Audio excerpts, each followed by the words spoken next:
Ladies and gentlemen, good evening. May we all stand for the arrival of His Excellency the Governor.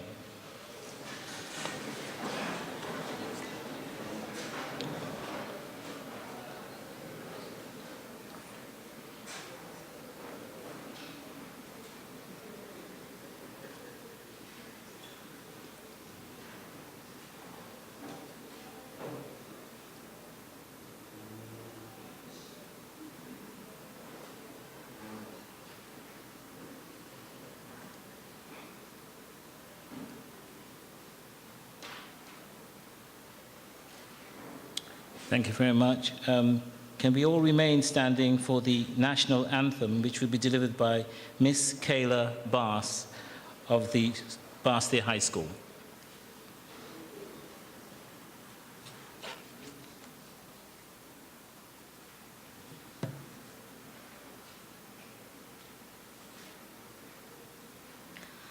O land of beauty, our country, where peace abounds, thy children stand free on the strength of will and love, with God in all our struggles. Saint Kitts and Nevis be a nation bound together with a common destiny.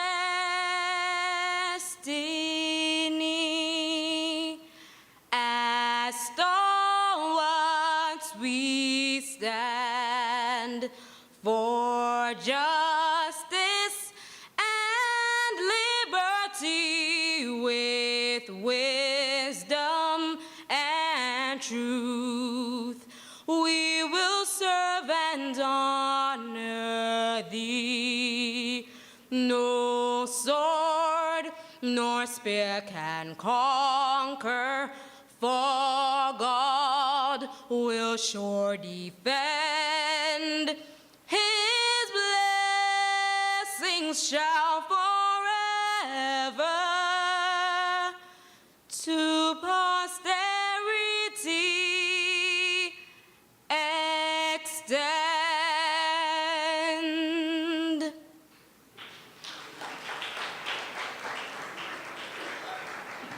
Yeah, that was a wonderful rendition by Kayla Bass. Thank you very much. I now call upon the Reverend Joyce Rohan to give us the invocation. Let us remain standing for prayer. Praise is due to you, O God, in Zion, and to you all vows be performed, O you who answers prayer. To you all flesh shall come in celebration and praise. Lord God, you are the creator of all things. You created us and put us in a beautiful world in which to live, asking only that we be good stewards of all your creation. We thank you for continually sustaining your world, and we ask you to increase that sense of community that binds us to one another and leads us towards that state where everyone will live in dignity as children of God. We pray especially for our country at this time, that none may exploit others, and none may be neglected and forgotten, that we may be quick to reward service and to recognize true worth, and that all may work for the common life and welfare of others. At this time of celebration, Lord, we thank you for your many blessings bestowed upon us as a nation, people, and as individuals. May we never cease to praise you for your goodness, your loving kindness, and acknowledge that we've come this far by faith in the name of Jesus. May we, as your people, continue to lean upon you. May all our leaders, political, religious, and others, lead your people aright, so that as the prayers go up, the blessings will come down mightily, and all will take up the cry that indeed God is in our land. His right hand is writing with power and with love, pointing the way we must go, striking out at envy, hate, and greed, and lifting the fallen one by one. To you, O God, we offer honor, praise, glory, and majesty forever and ever. Amen.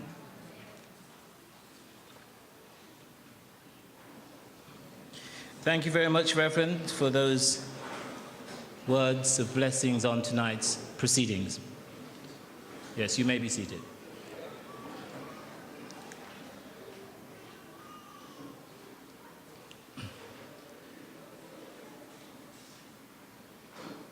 Your Excellency, Sir Edmund Lawrence, Governor General of the Federation of St. Kitts and Nevis, and Lady Lawrence, the Right Honourable Dr. Denzil Douglas, Prime Minister of the Federation of St. Kitts and Nevis, the Honourable Earl Asim Martin, Deputy Prime Minister and other members of the Federal's Cabinet, the Honourable Curtis Martin, Speaker of the National Assembly of the Federation of St. Kitts and Nevis, other members of the National Assembly of the Federation of St. Kitts and Nevis, the Honourable Resident Puisne Judge, Mrs. Marlene Carter, the Honourable Justice Selwyn Walters, our guest speaker for tonight's lecture series, members of the Diplomatic and Consular Corps, senior government officials, and other members of the legal fraternity, the clergy, and other professions represented here this evening. Distinguished ladies and gentlemen, parents, teachers, students, citizens and residents of St. Kitts and Nevis, those who are listening by radio, television, and by way of the internet, members of the media, good evening. It is great pleasure that I welcome you to tonight's proceedings, the 16th of the annual Prime Minister's Independence Lecture Series. And I do so with heartfelt joy as we do so from the hallowed walls of this historical site of the Bastia High School, a school which has produced many a scholar, no less than the current president of our Caribbean Court of Justice, Sir Dennis Byron, and of course, the late Sir Lee Llewellyn Moore, QC, and of course, many more scholars, too numerous for us to mention this evening. But I would like to say to you, ladies and gentlemen, boys and girls, we must treasure our schools. They are the seat of learning. We are a nation on the move, and we must celebrate our progress. Without any further ado, ladies and gentlemen, I would like to call upon Mrs. Torfrida Rochester, the Chief Personnel Officer of the Human Resource Management Department of the Civil Service, to introduce our main speaker this evening. Thank you.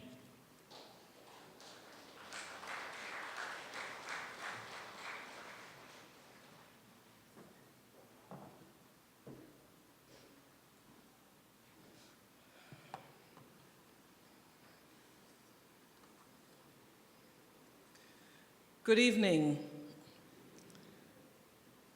Your Excellency, our Governor General, Right Honourable Prime Minister, Chair of this evening's proceedings.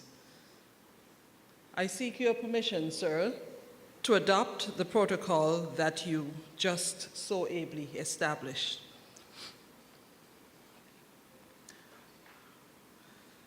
My name is Torfrida Rochester, and to my high school classmates, I am Torfrida Burton. There's a reason for my saying that, and it will be made clear to you shortly. Tonight, our guest speaker will tell you that as a high school student, one of his teachers was none other than he who serves as our Federation's Prime Minister, the Right Honorable Dr. Denzil Douglas.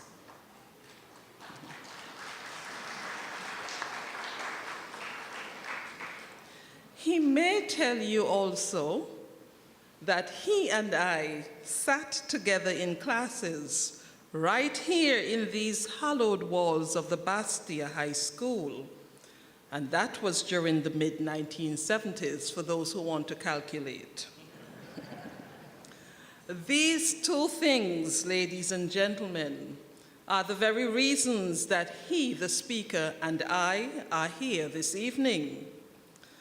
The Prime Minister, having taught our guest speaker, and being justly proud of his achievements, invited this honored son of the soil to address us at this, the 16th session of the Prime Minister's lecture series on the occasion of the Federation's 31st anniversary of independence.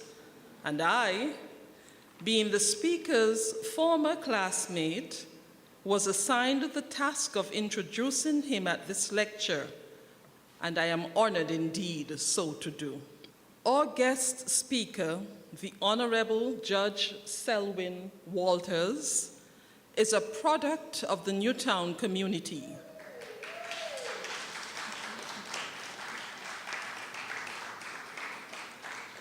He was born there to Ivan and Brunty Walters, both now deceased, and he is the grandson of Evelyn LaBega and Eugenie Brown, both deceased also.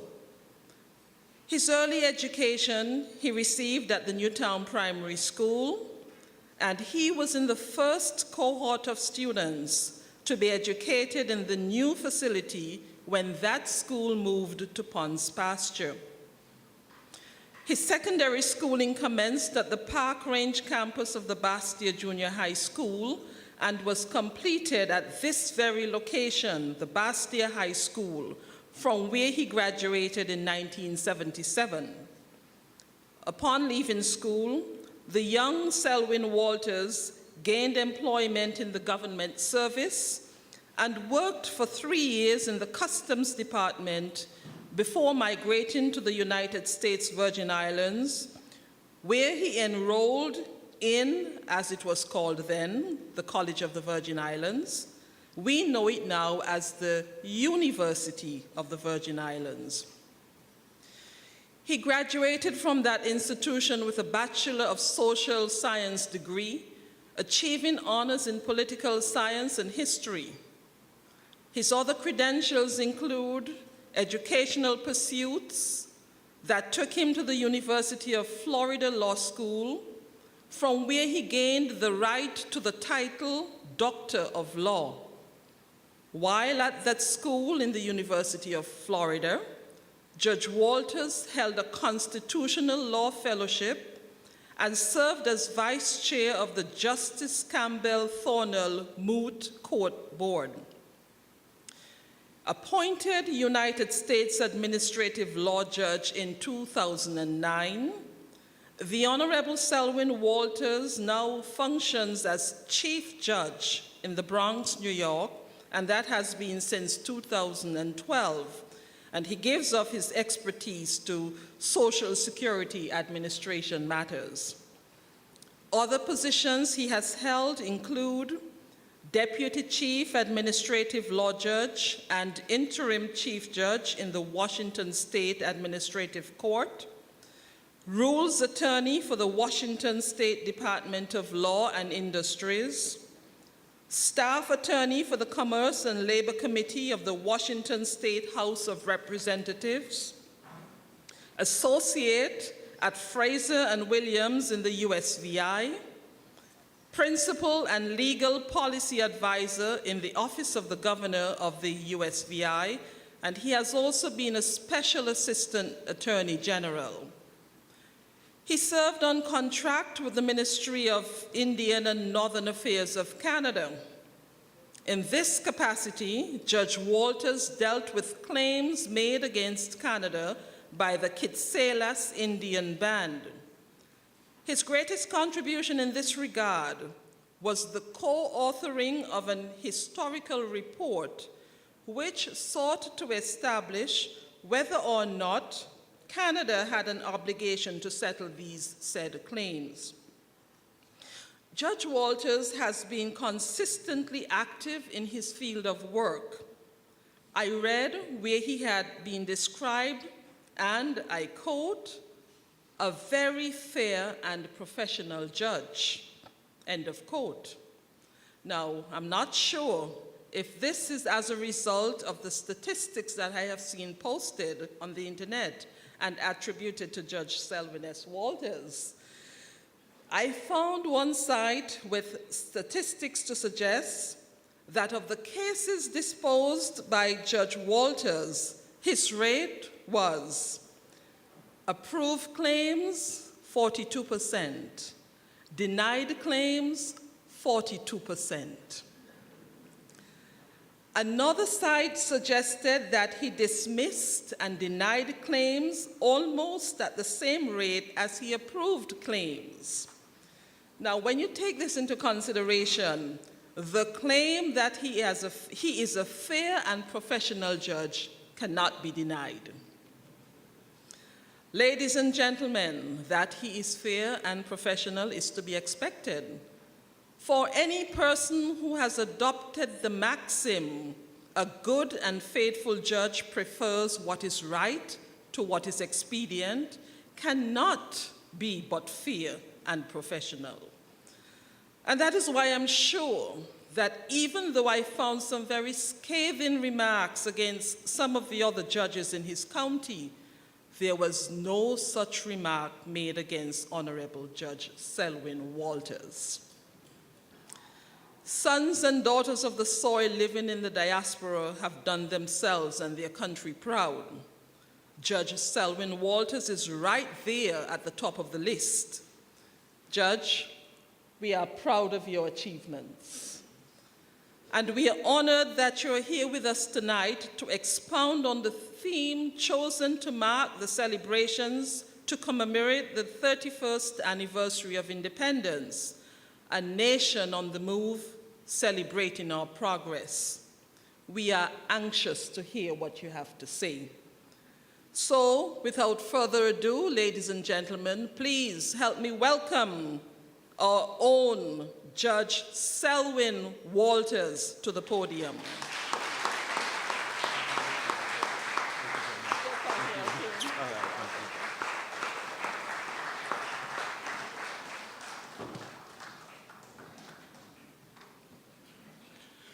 Your Excellencies, Governor General Sir Edmund Lawrence and Lady Lawrence, Prime Minister, the Right Honorable Dr. Denzel Douglas, Honorable Cabinet Ministers, distinguished guests, ladies and gentlemen. It feels really good to be back in this auditorium. I spent 4 amazing years in this school. The friendships I made and the lessons I learned have endured. You see, the Bastyr High School has been in the news recently, but as an alumnus, I can tell you that this school is more than bricks and mortar. It's more than laboratories. It is a collection of unique people, administrators, faculty, staff, students, parents, and alumni. In these classrooms, I not only learned reading, writing, and arithmetic, but I also learned how to debate, how to reason, how to think. I learned the values of citizenship, hard work, determination, and perseverance. And on these playing fields across the way and at the basketball court that used to be out there, I quickly learned that I did not have a future as a world-class athlete. Before moving forward, I am required to tell you that the views expressed in this talk do not represent the views of the government of the United States. They are solely my views in my personal capacity. I am not acting as an agent or representative of the United States of America in this activity. There is no expressed or implied endorsement of these views by the United States of America. It is a great honor to be invited to give this lecture this evening, and I use that word in its broadest possible sense. That is, as a public talk and not as an allocution to complain or condemn in any serious way. This evening, I hope to outline for you the events and personalities involved in our struggle for democratic representative government. I will look at our constitutionalism with reference to some sections of the 1983 Constitution, particularly those that are unique or distinct. And finally, I hope to leave you with some thoughts about constitutional reform. To be asked to give this lecture this evening is a great honor that I accepted with humility. Indeed, it would have been unwise of me to refuse an invitation from someone who knew me as a prattling young boy growing up in Newtown. You see, the Right Honorable Dr. Denzel Douglas taught me 40 years ago, and it is gratifying to know, sir, that you are proud of my achievements as you have expressed in your kind invitation to address you this evening. But although it is generally accepted that teachers are proud of their students, it is also a fact that students are equally proud of their teachers and their successes. Early when I received my commission, one of my colleagues told me with immense pride that the President of the United States of America, the Honorable Barack Obama, had taught him constitutional law at the University of Chicago. You see, he was boasting. But I could boast too.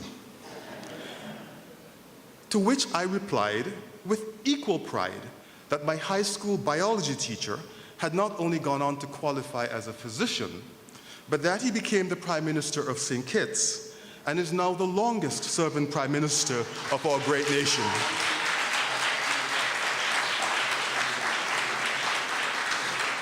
And that another one of my high school teachers, the Honorable Marcella Liburd, is now a cabinet minister. And that my sixth form European history teacher is now a senator, Senator the Honorable Vincent Byron. And for good measure, I told him that one of my childhood friends, the Honorable Dennis Merchant, became Attorney General, and that the Honorable Asien Martin then became the Deputy Prime Minister. You see, ladies and gentlemen, it is ties like these that bind us to one another and to these islands, and make me proud to say that I am from St. Kitts and Nevis, and in my particular case, a proud Kittitian through and through.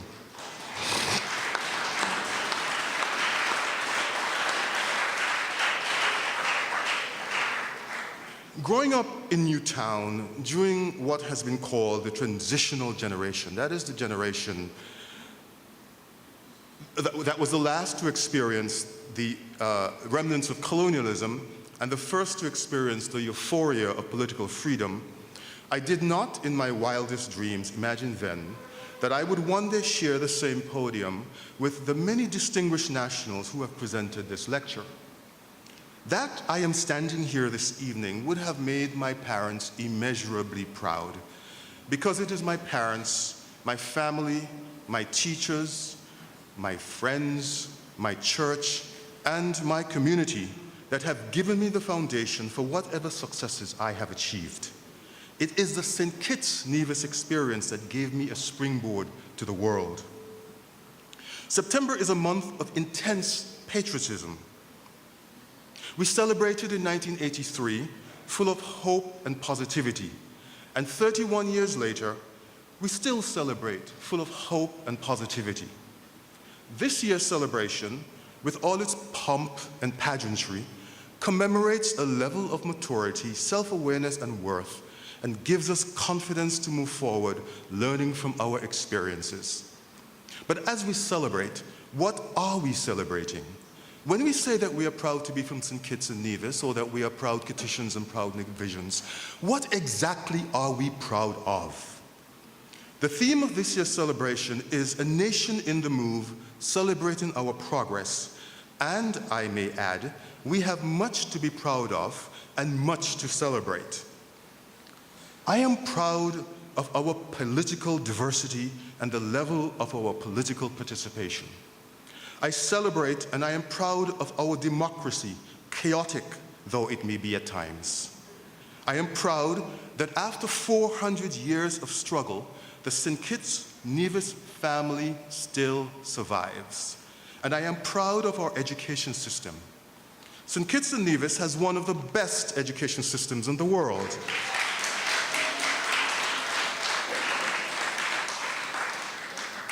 This is so because of our brilliant national education policy and because parents in St. Kitts and Nevis are resolute in their commitment that their children have the finest education. The fact that the government, parents and students recognize the value of education speaks well for the future of St. Kitts and Nevis.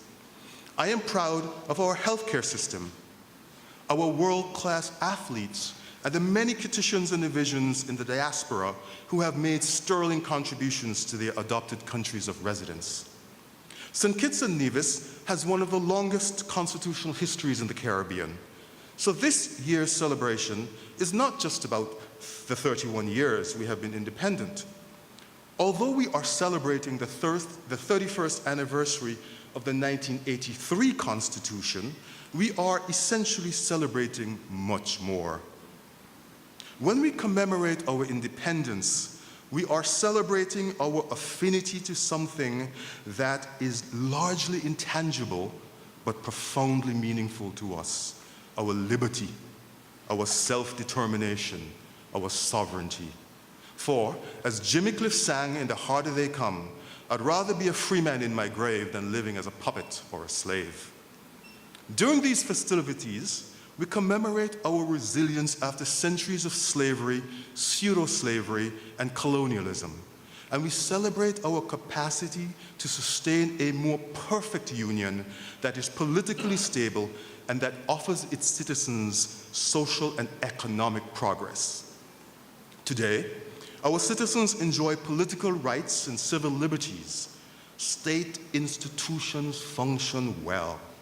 And there has been, since independence, one constitutional transfer of power through multi-party elections.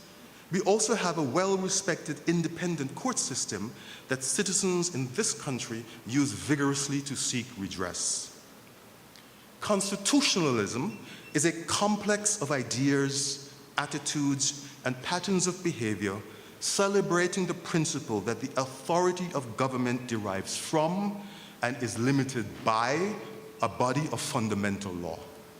Hence, our 1983 Constitution outlines a set of fundamental principles and then more specific provisions regarding the structure and form of the government. In doing so, our Constitution makes government possible. Our struggle for constitutional recognition has been long, complex, and difficult.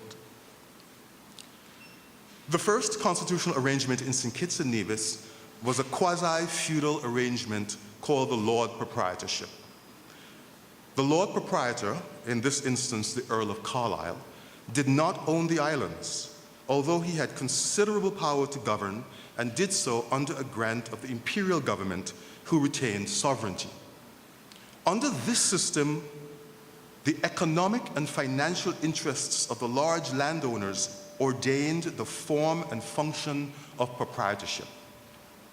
With the islands growing in value, the imperial government began to show greater interest in their governance. Therefore, In 1660, the imperial government abolished proprietorship and in its place introduced what became known as the old representative system. Under this system, the islands were governed by a governor representing the monarch, a council consisting of members who were elected by the governor, and an assembly consisting of members who were elected from among the white planters and merchants. The old representative system was an autocratic system where the large landowners had absolute authority and supremacy over the affairs of the islands. There was no equality before the law. There was no rule of law. All laws enacted by the House of Assembly were influenced by the desires of the ruling landowners and prominent settlers. From the inception of slavery to the time of modest constitutional reform in 1937, the dogma of the plantocracy and other elites was to maintain absolute power and control over the people. Constitutional changes occurred in 1671 and 1871 within the context of the Leeward Islands Colony and the Leeward Islands Federation, respectively. However, the House of Assembly established by the Acts of Federation had no financial powers, and most significantly, it did not have the support of the influential representatives who came from the planter and slaveholding classes. These attempts at federation did not advance democratic governance. But the world was changing. The 1776 Declaration of Independence of the American Colonies, the ideas of liberty and equality brought by the French Revolution, the 1832 reforms of the British Parliament, abolitionists' campaigns, and most significantly, the slave revolts, all combined to shock the British into conceding that keeping slavery was dangerous. The Slavery Abolition Act of 1833 was a momentous piece of legislation that would affect and influence the economic, political, and constitutional development of St. Kitts and Nevis through to the modern era. The abolition of slavery brought astonishing social changes, yet the political structure remained completely unchanged and unbothered. Members of the Assembly who were slave owners were not eager about providing legislation to address the social conditions of their former slaves, and were in no mood to expend public money on social welfare programs. There were no hospitals. There were no schools. There were no proper roads. This indifference by the ruling colonial elites to the conditions of the former slaves created intolerable, inhuman conditions that saw an emerging agitation for better economic and political conditions. Crown colony government was the British response. With the authority and power of the House of Assembly eliminated, absolute rule of the Crown was introduced via the appointed governor and nominated legislative council. However, this change did not lead to any consequential advancement towards popular democratic governance. The property qualifications for elections remained in place, while the governor still exercised his influence with the ability to nominate one-half of the members of the Legislative Council. The period between 1936 and 1956 saw a number of constitutional changes in St. Kitts and Nevis to include an elected majority in the Legislative Council, an increase in the elected members of the Executive Council, a decrease in the powers of the nominated members of the Legislative Council, and the extension of the right to vote in 1952. These constitutional changes were not taking place in a vacuum. In the aftermath of World War I, we see the emergence of a new world order, including the spread of Garveyism across the black diaspora. At home, Kittitians and Nevisians began to wage an unrelenting struggle against the British for political self-determination, justice, and reasonable wages. led by such men as Frederick Solomon, George Wilkes, Joseph Nathan, Edgar Challenger, Thomas Manchester, Joseph Matthew Sebastian, Robert Bradshaw, Joseph France, and C.A. Paul Southwell, the people organized and became more vocal in their demands for better working conditions and self-determination. Notwithstanding some successes, the worst was yet to come before we would see any real measures towards popular democratic governance.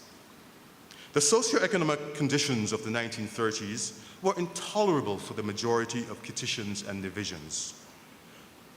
On January 28, 1935, cane cutters at Buckley's estate demanded to be paid a reasonable wage.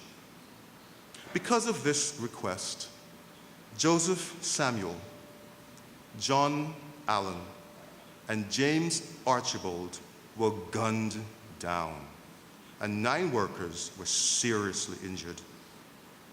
The shots that killed those 3 men and wounded the others resounded throughout the British West Indies and were the first serious blow in the dismantling of Crown colony government.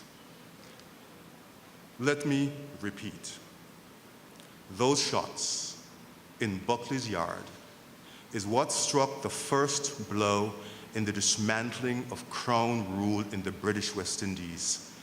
Yet again, the citizens of this country were at the forefront of regional economic, social, and political changes. The emergent agitation of the early 19th century had passed the embryonic stage and was now a full-fledged movement. After the workers' demonstration of 1935, nominal changes to the Constitution were made in 1937. Under the new constitutional arrangements, there would be 5 elected seats in the Legislative Council, 3 elected seats for St. Kitts, 1 for Nevis, and 1 for Anguilla. Although voter property and income qualifications remained, this was a small step towards democratic governance. A move to popular democratic governance of any significance occurred in 1952, when a new constitution introduced universal adult suffrage. As a result, in the first election under the system, the candidates for the Workers' League, later the St. Kitts-Nevis and Anguilla Labour Party, won all 5 seats, and 1 seat in Nevis, and independents won the other seat and the sole seat in Anguilla. The next major constitutional development in St. Kitts and Nevis was the establishment of the Office of the Chief Minister in 1960. The Chief Minister had to be a member of the Legislative Council appointed by the administrator who, in the opinion of the administrator, was the legislator best able to command the confidence of a majority of the members in the Legislative Council. Its progeny, of course, is Section 52 of the 1983 Constitution, to which I will return later. A huge constitutional achievement occurred on February 27, 1967, when a constitution came into force, giving us full internal self-government. The 1967 Constitution made provisions for the safeguarding of fundamental rights and freedoms and replaced the Executive Council with a Cabinet of Ministers and the Legislative Council with a House of Assembly. The march to full independence was on, but it would not be long before the new state was tested.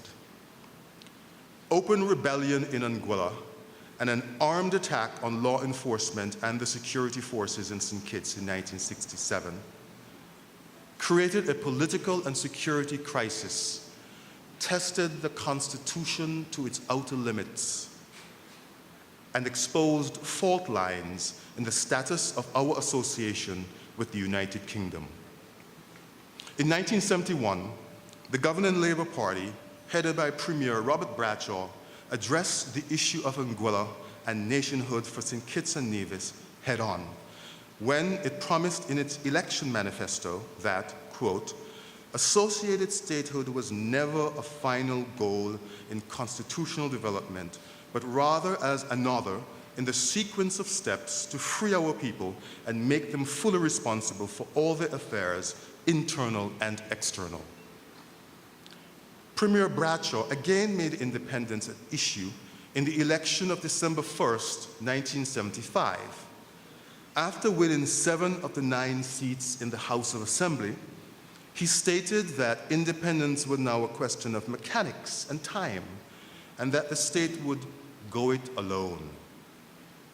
Talks on the state's independence were held in London in April of 1976, March of 1978, and March of 1979. There were further constitutional discussions in London in December 1979, after which it was announced by Premier Lee Moore that St. Kitts and Nevis would move to independence in early 1980. In the meantime, dissatisfaction surfaced in Nevis when its representatives approached the United Kingdom government about secession from the state. In the general election of February 1980, the Labour Party lost the government to a coalition of the People's Action Movement and the Nevis Reformation Party. The coalition government, headed by Premier Kennedy Simmons, stated that full independence was desirable on the basis of a stronger economy and substantial development. On July 26th of 1982, Premier Simmons presented to the House of Assembly a white paper entitled Constitutional Proposals for St. Christopher and Nevis. The white paper proposed a federal type of constitution for St. Kitts and Nevis, which would give Nevis a large measure of autonomy while preserving the unity of the two-island state. The opposition Labour Party objected to the proposals, with its most serious objection leveled against the proposal to give substantial autonomy to Nevis. The House of Assembly, nonetheless, unanimously approved the white paper with minor amendments on October 5th of 1982. On September 19th, 1983, after 400 years of British rule, St. Kitts and Nevis was free to assume full responsibility for its affairs. We hoisted a new flag, sang a new anthem, emblazoned our official documents and papers with a new coat of arms, and promulgated a new constitution. So what do we mean when we speak of the Constitution? Do we only mean the text of the 1983 document, or do we mean the larger constitutional order of the country, sometimes called conventions of the Constitution? This constitutional order might include superstatutes, decisions of judges, ministries, departments, and agencies, as well as our historical struggle for constitutional self-determination. So the St. Kitts-Nevis Constitution, small c, could refer to the 1983 formal written constitution, capital C, as well as the collection of legal theories, norms, customs, practices, and understandings that make up our agreement about what constitutes the fundamental law of the land. I will give a textual overview of sections of the 1983 Constitution because I know the Constitution is readily available and each of you have read every single section of the Constitution every year since 1983. Chapter 2 of the Constitution outlines the fundamental rights and freedoms to which every person in St. Kitts and Nevis is entitled, subject to limitations. Section 18 of the Constitution empowers the court to grant redress for the enforcement of the fundamental rights provisions. Section 5, paragraph 6 of the Constitution is notable.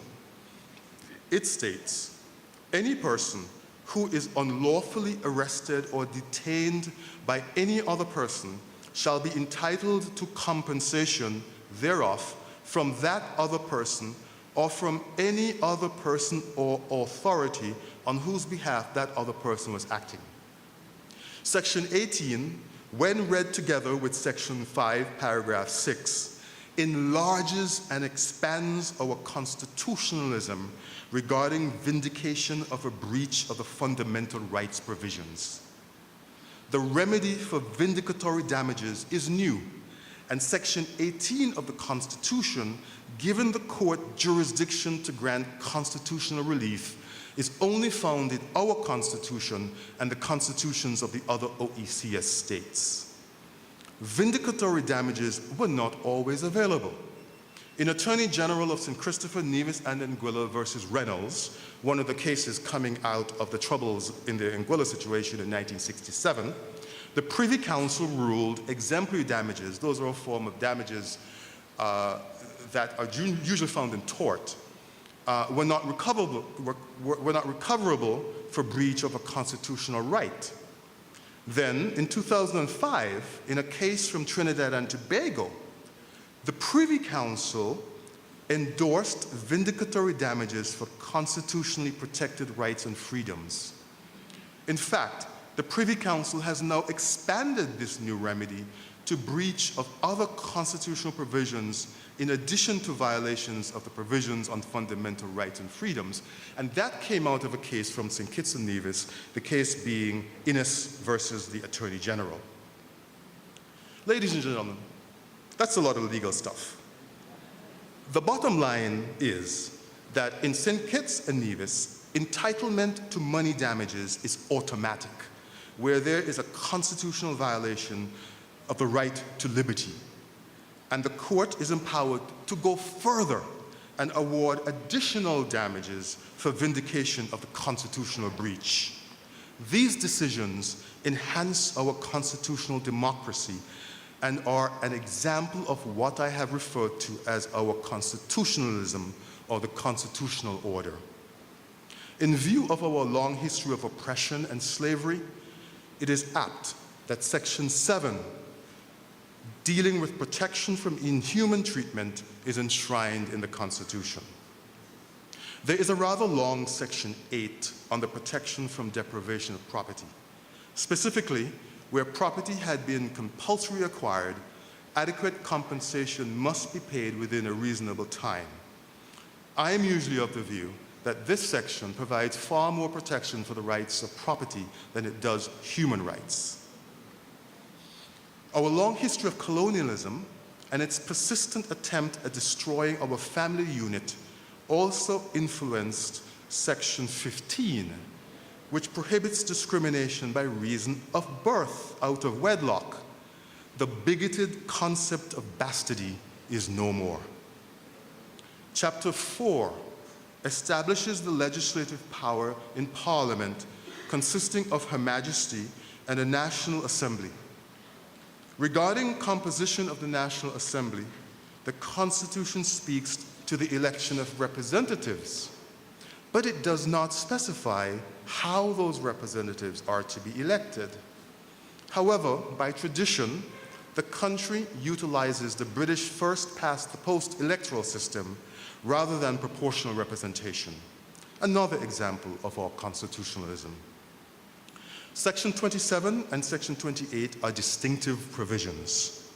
Section 27 concerns the qualifications necessary for election as a representative or appointment as a senator, and restricts eligibility to persons who were born or one of whose parents was born in St. Kitts and Nevis.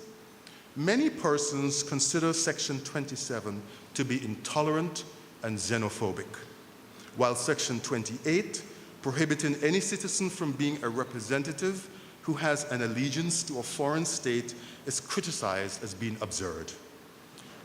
The remaining sections of Chapter 4 addresses the power of Parliament, the Constituency Boundaries Commission, and the delineation of constituency boundaries. Chapter 5 establishes the executive authority in Her Majesty and the Governor General on her behalf, acting in accordance with the advice of the Cabinet of Ministers. Of significance here is Section 52, regarding the appointment of the Prime Minister. Section 52 states that there shall be a Prime Minister of St. Christopher and Nevis, who shall be appointed by the Governor General. Section 52, paragraph 10 of the Constitution says that in the exercise of the power to appoint a prime minister, quote, the Governor General shall act in his own deliberate judgment, end of quote. The exercise of the Governor General's authority under Section 52 of the Constitution is clear.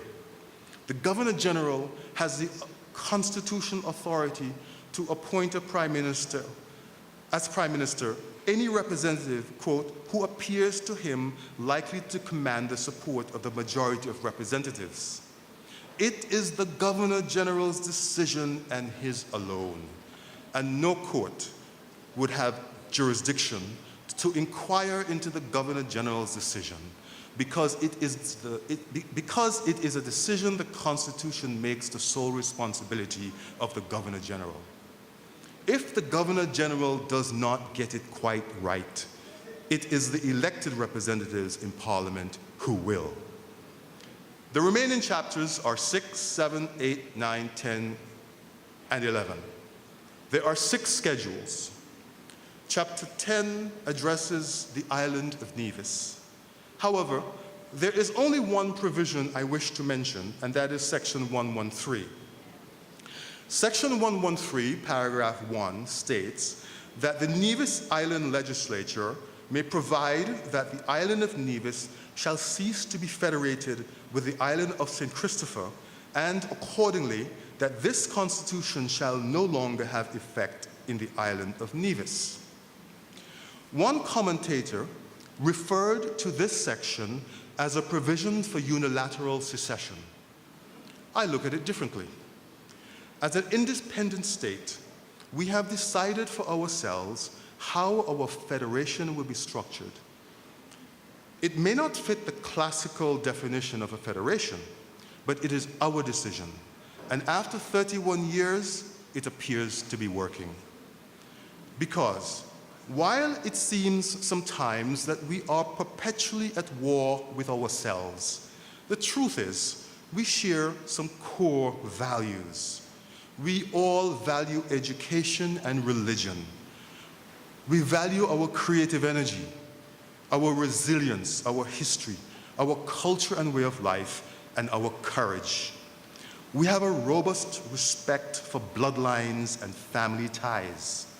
In a 1985 paper, Professor Simon Jones Hendrickson considered the importance of relationships among the peoples of St. Kitts and Nevis and made the point that history and bloodlines will play a critical role in the survivability of the state, and that the social relations endemic between the peoples of St. Kitts and Nevis are stronger than the politicians realize.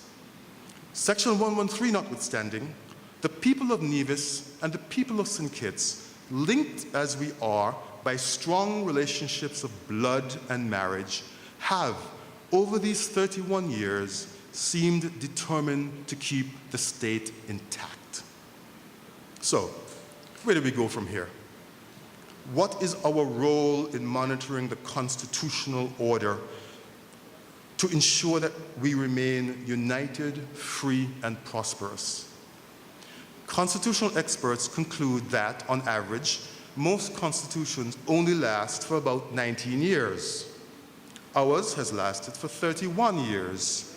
And although the Governor General appointed a commission in 1997, and the Prime Minister appointed a task force in 1998 to review the Constitution, there has been no action on reviewing the Constitution. But why must we review the Constitution? St. Kitts and Nevis has changed over the 31 years since the Constitution was promulgated. Over this period, we have had constitutional crises and issues of governance from which we have learned lessons. Further, our ancestors have worked hard and in some cases gave their lives to ensure a democratic society. As such, we want to commit ourselves to ensuring that our country remains constitutionally democratic for our descendants. Accordingly, we must consider reviewing the 1983 Constitution because, based on the lessons learned after 31 years, We want a more perfect union, good governance, and deeper democratization. Our Constitution has its origins in the British Parliament.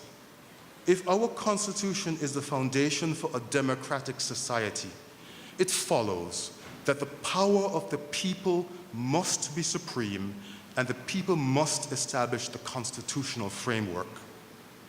Our Constitution must have as its authority the people.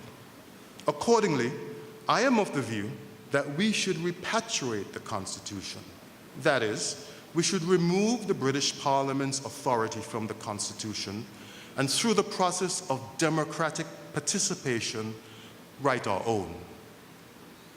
When writing our Constitution, we should write it in plain English so that the people can understand its provisions.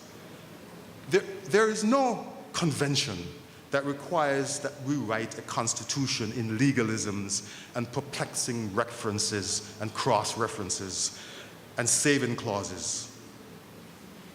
Let us do it for the common man and woman. The British monarch is our sovereign. Our Governor General, the Prime Minister, and all cabinet ministers must take an oath to, quote, be faithful and bear true allegiance to Her Majesty Queen Elizabeth, her heirs and successors, end of quote. There is nothing about allegiance to the Constitution and the people of St. Kitts and Nevis.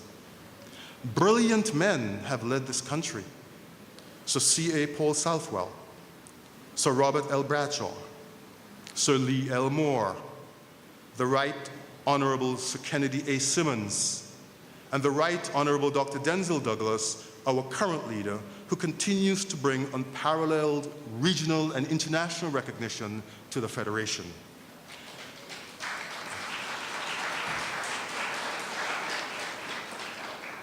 In Nevis, we have Sir Simeon Daniel, the Honorable Vance Amory, and the Honorable Joseph Parry. Is there a reason why one of our own cannot be head of state?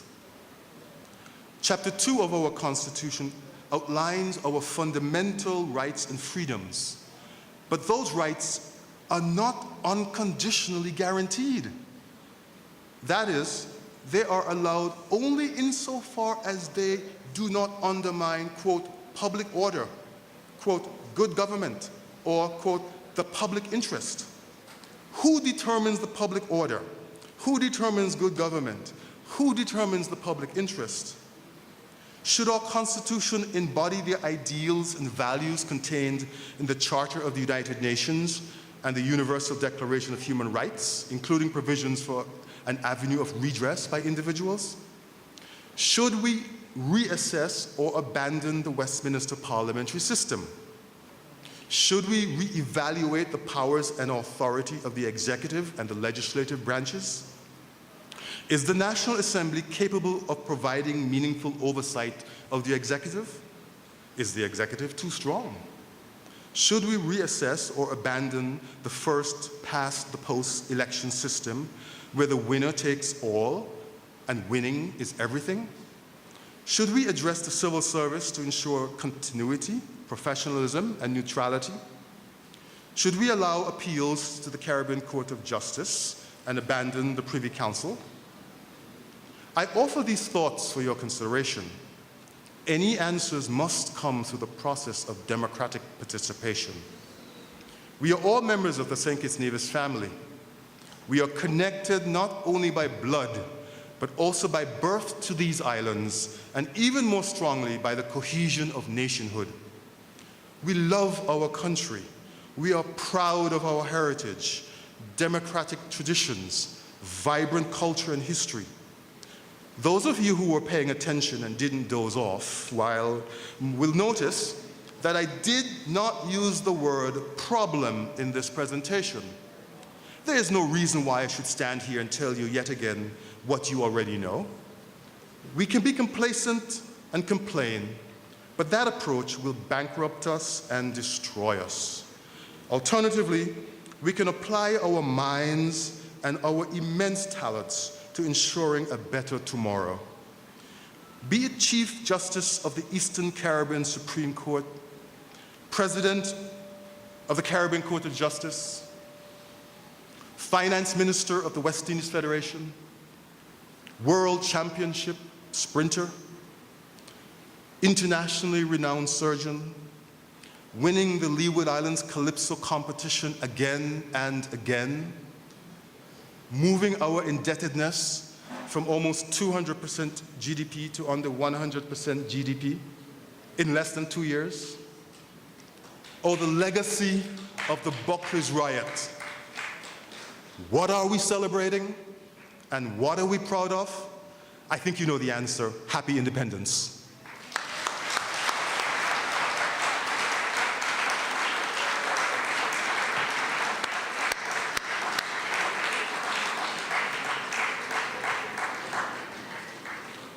Thank you very much, Justice Selwyn Walters, for that very erudite, authoritative, historical, constitutional account of our Constitution.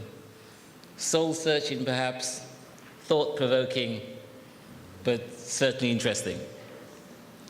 At this stage, may I now call upon a young man, Mr. Anselm Keynes, who would provide us with a response to that featured address. Thank you very much.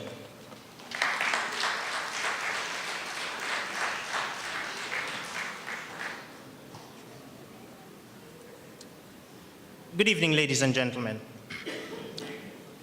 The protocol having already been so ably established, let me first of all extend my profound gratitude to the Honorable Prime Minister and his office for conferring on me the opportunity to give the response to this year's Prime Minister's Lecture Series. The Prime Minister's Lecture Series, as you all know, has become a veritable fixture on the annual calendar of activities to celebrate our nation's independence. Every year, it offers a moment of patriotic enlightenment, examination, and encouragement for the way forward in a 21st century society. This year has proven to be no different. I must say that as an attorney at law who was only recently baptized to the profession, I consider it a privilege and a signal honor to be able to share the lectern with someone as distinguished and accomplished as Justice Walters.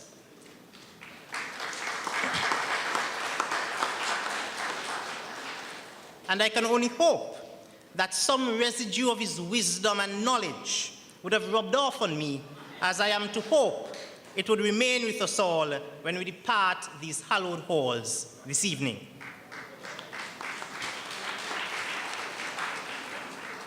To my mind, ladies and gentlemen, the message delivered tonight and the angle from which it was pitched was most fitting and relevant. If you noticed, not only did our guest speaker give a historical account of our challenges and accomplishments pre- and post-independence, but such a historical account was also laced with a notable constitutional flavor. That is why I say the angle from which the message was pitched was perhaps most fitting, particularly when one considers the number of constitutional debates and developments that have arisen in recent times, whether it be from a pure political perspective or a social standpoint. The message delivered here tonight, I believe, has helped to drum home an even greater message that we are truly a nation on the move. For we have moved on from the days as they existed in 1935, when workers were gunned down at Buckley's for asking for decent wages, to a point in 2014 where our government proactively steps forward to offer a long service gratuity and an increase in the minimum wage.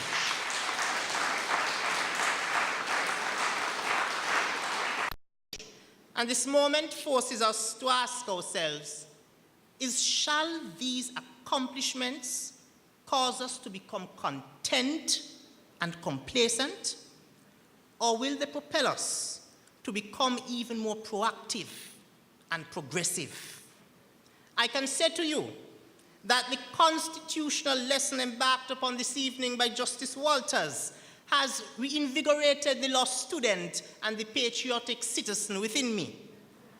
And in response to some of the areas that he has touched on, it brings about some constitutional thought of my own. And though I know he usually hosts his weekly question and answer program on Tuesdays, this evening I must ask the Prime Minister. I must ask the Prime Minister the following questions which emanated from this lecture. When, Mr. Prime Minister, will we revisit the section of our constitutional order that speaks to the number of appointed senators? Will doing so undermine the legitimacy of our elected representatives? Or would it ensure that government functions more efficiently and is capable of meeting the increasing demands of a 21st century Kitts-Nevis society? When, Mr. Prime Minister, will we cease swearing allegiance to the Queen, her heirs and successors, and begin to swear allegiance to our country, St. Kitts-Nevis?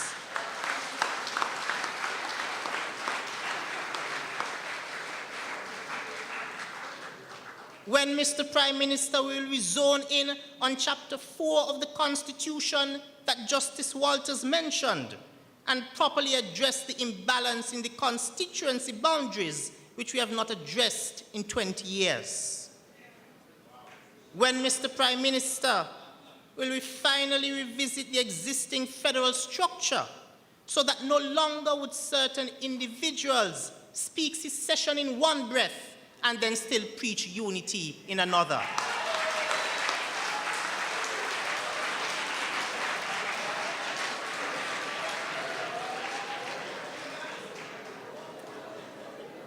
As we prepare to celebrate our 31st anniversary of nationhood, these are just a few of the constitutional questions with this lecture by Justice Walters and the spirit of our independence forefathers have compelled me to ask my Prime Minister. As we engage in this period of reflection and celebration, let us be thankful that as we approach our 31st anniversary as an independent nation, we can look back with satisfaction on what we have accomplished, and at the same time, move forward with greater passion, knowing that there is still more work to be done. I say to my learned senior, Justice Walters, a hearty thank you for bringing to us the message of our constitutional evolution in St. Kitts-Nevis. I am completely confident that with God in all our struggles and the practical application of our motto, country above self, this continued evolution will give us cause to celebrate many more moments of progress and undoubtedly help us to remain a nation on the move. Full confidence in St. Kitts and Nevis.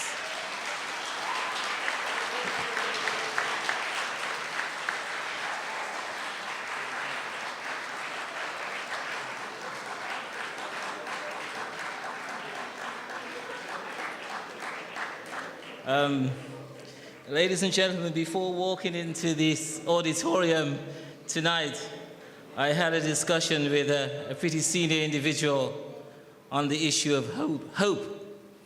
And clearly there's hope in our youth. There's energy in our youth, vibrancy in our youth, and our youth look very good for the future. Thank you very much, Mr. Keynes. At this stage, may I now call upon Ms. Sharon Ratton to give a vote of thanks. Thank you.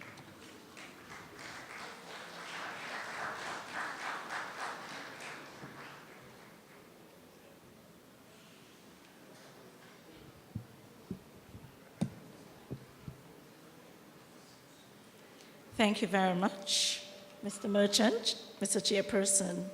Having established the protocols, I seek your permission, Your Excellency, to adopt the protocols which have preceded me.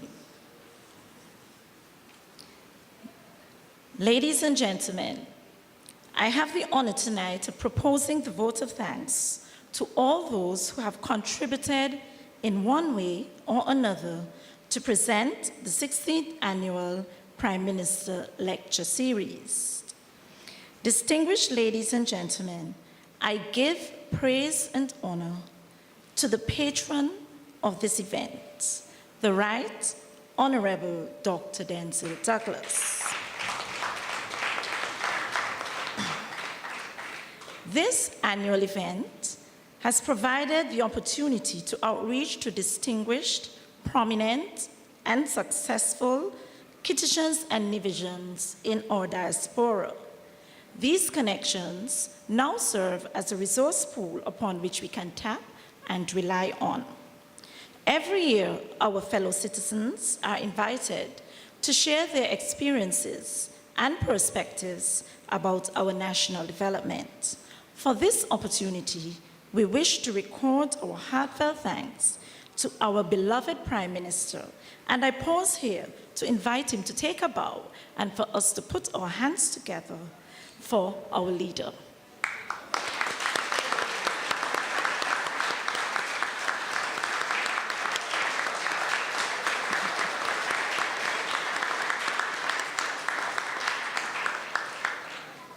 Profound and sincerest thanks are extended to Judge Selwyn Walters, our distinguished son of the soil.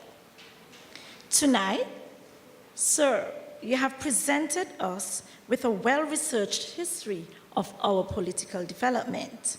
You have raised some thought-provoking questions which require our serious considerations.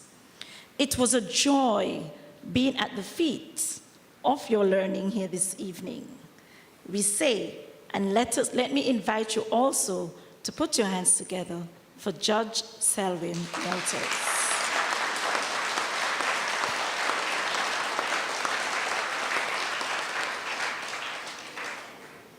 Of course, this evening could not be complete without the assistance and commitment of other persons. And to the young Miss Kayla Bass, I say thank you for that rendition of our national anthem. And of course, to Reverend Joyce Rohan, who has always been a sister whom we can depend on at our national and local events. Thank you very much for leading us and blessing these proceedings. To my colleague, Mrs. Torfrida Rochester, and of course, former classmate of Judge Selwyn Walters, she was very happy to introduce him, and I say thank you for doing so.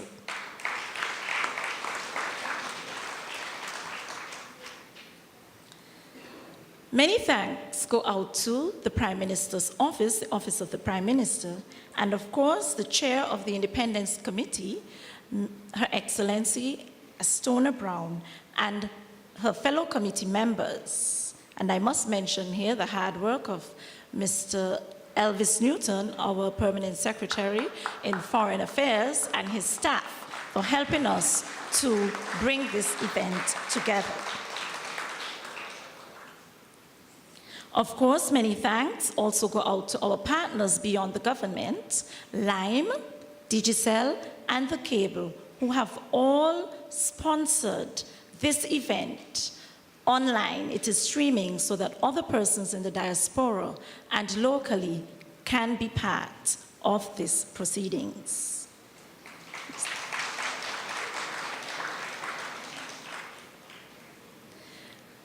Before I conclude, I certainly have to thank my very good friend, Mr. Dennis Merchant, for chairing these proceedings, and also to our young attorney from across the waters for his response.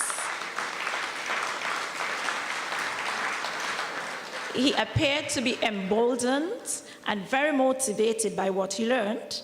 And we hope then he would take the lead on some of the questions and the ideas that he has thrown out to us. But special mention must be made also to the audience who is here this evening, who have come out to listen and to learn and to reflect upon what has been shared, and also to our students. You had quite a history lesson. You have learned a lot, not just about the tracing of the political events, but about what we value as Kittitians and Nevisians. Thank you very much, everyone, for being a part of this event.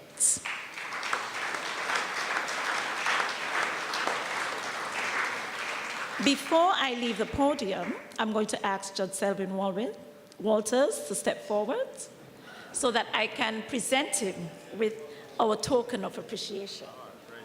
Thank you very much. Thank you. I think I know what it is.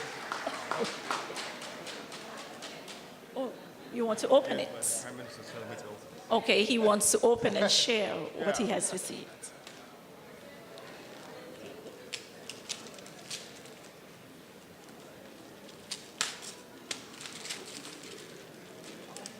I think I should open it like when you open presents on Christmas Day, right? Just rip it open. Yes.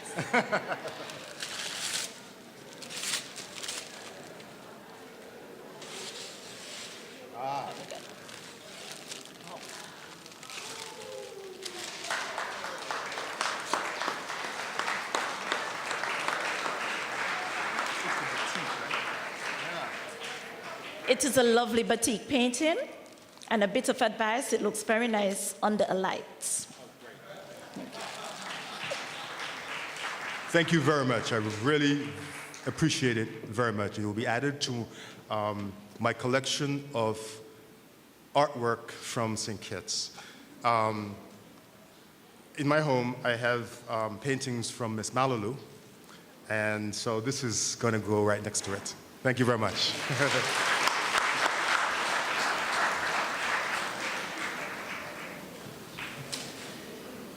Thank you very much, Ms. Sharon Ratton, for that very good vote of thanks. Ladies and gentlemen, we've come to the end of another one of the Prime Minister's Independence Lectures. We hope and trust that you enjoyed tonight's proceedings. Thank you very much for coming.